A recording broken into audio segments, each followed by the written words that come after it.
चला तर आज आपण बनवणार आहोत नवीन काहीतरी. माझं आंब्याचं काल पीठ थोडं एक्स्ट्रा राहिलेलं होतं, त्याच्यापासून म्हटलं चला काहीतरी नवीन ट्राय करूया आपण.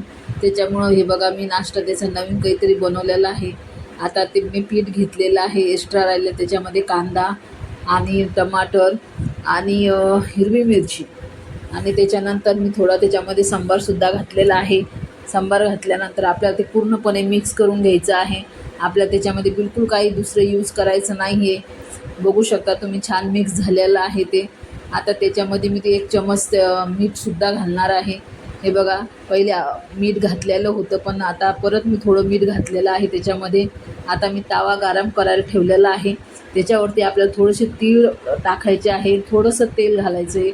आपल्याला कमी तेलामध्ये हा नाश्ता बनवून तयार होते. तुम्ही बघू शकता आता मी त्याच्यामध्ये तेल घालून थोडेसे तीळ घातलेले होते. आता मी त्याच्यामध्ये थोडं ते बेटर टाकलेलं आहे. थोडंसं आपल्याला फैलून घ्यायचं आहे आणि ते मस्तपैकी त्याला आपण झाकून ठेवणार आहोत. आता हे बेटर कसं कमी तेलामध्ये आणि खूप खायला टेस्टी लागतं. तुम्ही नक्की ट्राय करून बघा. हे बघा आपलं हे बनवून तयार झालेलं आहे. आता मी नेक्स्ट याच्यामध्ये तीळ आणि मोहरी आणि त्याच्यामध्ये तीळ घातलेले होते. हे बघू शकता त्याचा किती छान कलर आणि किती छान दिसायला पाणी पाहताच क्षणी तोंडाला पाणी आले. आवडल्यास नक्की लाईक सबस्क्राईब करायला विसरू नका.